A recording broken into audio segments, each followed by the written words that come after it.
What's up guys, Matt here from Project Unbroken. For those of you who are new to the channel, our mission here at Project Unbroken is to help those in recovery live truly exceptional lives on their own terms. Meaning we don't think that you can just recover from an addiction or another situation that has you down in life, but that you can truly thrive. We don't feel that any of your past decisions or circumstances limit you from doing the things that you dream of doing and living the life that you want to live. Today, I want to talk about the dangers that lie in us relying on external factors to make us feel better.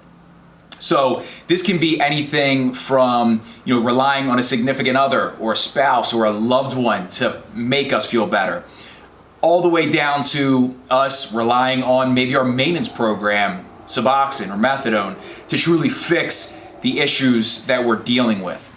And a lot of times we struggle with this because it's easy to take the responsibility off of ourselves and to place it on another person or thing or chemical for a lot of us addicts that have been down that road. And this is dangerous for a couple different reasons. I'm gonna spin us around to our trusty whiteboard and we'll get into this a little bit. So one of the biggest obstacles we see people face when they're going through this recovery program, and it seems to be at a lot of these transitionary times. So we're going from using opiates, pills or heroin or whatever we're on, to maybe a maintenance program like Suboxone or methadone, or from a Suboxone or methadone program to coming completely off and living chemically free for the most part. This is when these anxieties seem to flare up a little bit. And what we see happening, and I went through this myself, is you think that something else is going to take on a majority of the work. So for instance, in my circumstance, I was on Suboxone, and well, let me back up even a little bit further. My first experience with Suboxone, we'll go there. We saw, Greg and I, there was a billboard saying dealing with opiate withdrawal or whatever, call this number. Call this number. It was a doctor's office in Wilmington, Delaware. Greg and I split the payment. We called and they said bring, I think it was $700 cash, which for an addict and for us at the time was a ton of money. So we split the money. We both got together $300 or $350 or whatever it was. Greg went into the doctor's office. Essentially, this is the first time we heard about Suboxone. The doctor said, here's 14 pills. It'll get you through 2 weeks and you'll be good to go. So we split the pills, got through 7 days, and even if we had 14 days, it clearly, you guys know, would not have been enough for us to get off of heroin or to fully detox. And we got ripped off by that doctor. He ended up losing his medical license. It was a big scam anyways. But this made me realize, because I took the Suboxone, I was like, oh my God, I'm not withdrawing. I feel fine. I feel normal. I'm not really high, but I feel good. I can make this work. And I wanted to quit at the time. Heroin was definitely making my life completely unmanageable. So in my mind, the next step was, well, just find a reliable source of Suboxone and you'll be good. That'll solve your problems. If you find a reliable source of Suboxone, you'll be able to get far enough away from your heroin use that you can just taper off and we'll be good. And that isn't what happened. So I didn't want to be using heroin anymore. I found some Suboxone connections on the street, which were essentially heroin dealers that when their clients were ready to quit, they have Suboxone, and then the Suboxone would suddenly dry up after a while. And of course, the people are going to go back and buy heroin because that's going to scratch that itch. But even when I started with a reliable source of Suboxone from my doctor / psychiatrist team that I had to work with and that I found success with, and I talk about them in some of my other videos, I realized that even if I had a lifetime supply of Suboxone, it wasn't enough to get me to where I wanted to be. It doesn't fix the underlying issues at hand. And this is something that's, I think it's hard for people to realize, because everything's difficult up until this point. And then you get the Suboxone, you're like, oh my God, it's like, Suboxone's here to save the day, and I'm good.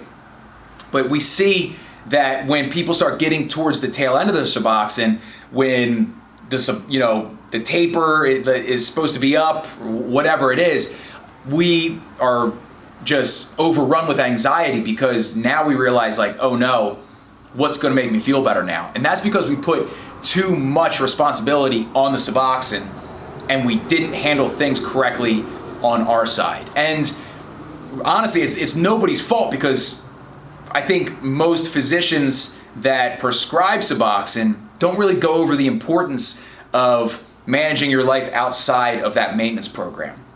So we've kind of touched on this in other areas, but a couple things are really important, and this goes back to a couple steps in our phases of growth that I think really play a big part in this. So just a quick review. Phase 1 is friction. Phase 2 is separation. 3 is attraction.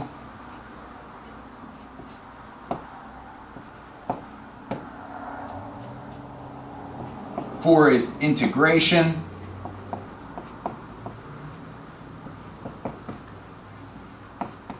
5 is elevation. So, where this really comes into play is separation, because Suboxone or methadone is going to literally be the tool that allows you to separate yourself from everything that's causing you friction. The people, places, and things in your life that are having a really negative effect on your life. It's awesome. Suboxone and methadone are awesome because they allow you some space between them. So that's where Suboxone really plays a big role. It's in the separation part of this phases of growth or phases of recovery. But this is where a lot of people stop right here, and they don't get into these next couple phases. And this is where the real magic starts to happen. So yeah, we have to understand there's friction in our lives. Our lives are becoming unmanageable. We have to use, in my opinion, I think the most efficient way to get through this second phase of separation is to have Suboxone or methadone have you not worry about, getting sick or whatever. Like, that's where it's really important that we can separate ourselves from what's causing us friction. What we are not doing a very good job of in most instances is step 3 and step 4, and we have to do those before we ever get to step 5, obviously. So attraction this is where we start finding the things in our lives that are going to pull our focus away completely from what was causing the friction. So we can't expect to have a chemical dependency for who knows how long. I mean, for some of us, it's decades at least. We can't expect to have that chemical dependency and then maybe substitute it with Suboxone or methadone and then just come completely off of it. It's just going to leave a huge void or a vacuum that you're going to have to fill again with another chemical or another habit that's essentially going to scratch that itch or fill that hole or the void that we didn't fill with anything positive. You need to fill that void with something in this attraction phase. So I go over this in other videos about how to find what that thing is, and it takes some work. You have to be open-minded. You have to go try new things. You have to say less. You have to say yes to a lot of new things, and that can be uncomfortable. But this is absolutely imperative to your growth and to your getting away from your addiction or whatever was causing this friction up top. So again, for me, it was exercise, and then this started building into other things that I became attracted to. And then I'm not going to get into the phases of growth any more than this, but you start to integrate this into your lifestyle, and then you start to elevate other people so you can help them.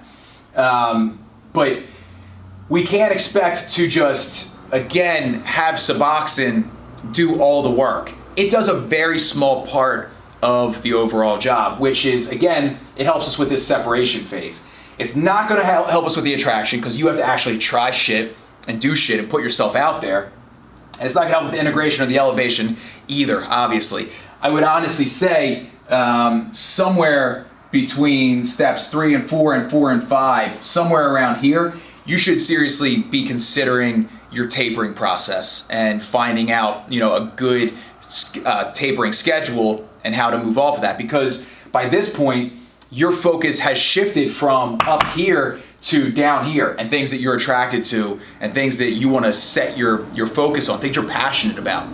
But we can't rely on these external factors like other people or chemicals, especially, to do all the work for us. So again, we need to start moving down or up in these phases of growth in an effort to get ourselves away from what's causing the friction. The Suboxone is just kind of a placeholder, and it fills that void while you're trying to figure out this stuff right here. After you get fully integrated with whatever it is that is going to be your passion or your route away from the friction, then by the time you are down at this elevation point, you're completely away from any thoughts or feelings to deal with what was causing friction in the first place. But I think it's important to remember, Suboxone's not going to do the trick. So keep that in mind. If you're getting to the end of your taper, you're in your taper, and you're getting nervous about coming off, and you're having those feelings of anxiety, take a look at step 3 here. What are you doing to fill that void? What are you doing to kind of fill that space that used to be filled with chemical dependency, and even now Suboxone might be that placeholder? What are you doing to fill that void? Something to think about. If you don't have anything right now, you might have to start opening yourself up to some suggestions, try some things out, get uncomfortable, because that's life. But thank you for watching, guys. Comment, let me know your thoughts, like, subscribe, share, and I will see you next time.